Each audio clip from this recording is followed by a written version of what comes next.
Hey everyone, today I'll be walking through Sacramento's major non-tax revenue sources, why these sources matter, and whether the city should reconsider its current approach. Non-tax revenue includes all the money a city earns without raising taxes. This is things like service charges, permit fees, utilities, fines, rents, interest earnings, and more. In general, cities rely on categories like service charges, franchise fees, utilities, and permits. These sources help diversify revenue and reduce reliance on taxes. Sacramento's biggest non-tax sources come from service charges and enterprise utility revenues, followed by permits and fines. These screenshots show exactly where these non-tax revenues appear in the city budget. On the left side, I was able to find a pretty great breakdown of the various revenue programs, how much money, and the right side, it's very more of a general picture.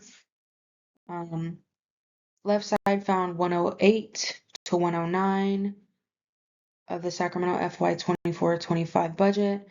And then on the right side, I found that on page 39.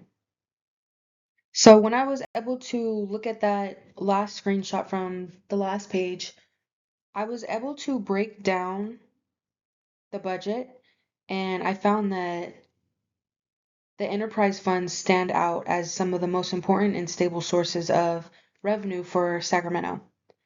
This includes solid waste, storm drainage, parking, and the community center. And each of these services operates on a cost recovery model, which means that the fees that the residents and businesses pay are used directly to fund the service. Solid waste generated the largest share, bringing in over 160 million, which was pretty surprising. I don't know, that's a huge number. I wasn't expecting that. While wastewater and storm drainage each bring in around 40 to 46 million. What's most important here is all of these funds maintain positive balances and they closely match revenues with expenditures, which tell us that they are financially healthy and self-sustaining.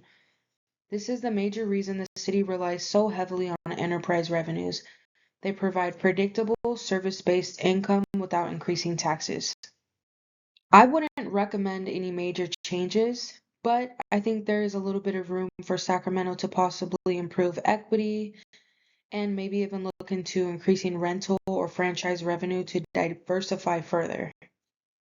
My recommendations are targeted at strengthening transparency, ensuring that fees remain equitable, and exploring small revenue diversification opportunities without burdening residents.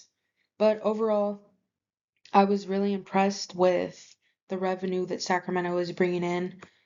And again, I just keep using my own city that I live in because it helps me connect with the work and to understand it better. And yeah, I feel better as a resident knowing that the money is going to a good place. And especially I live right by the river. You know, there's potential for flooding. So I'm actually happy that there's a good amount of money going to, you know, protective factors and things like that.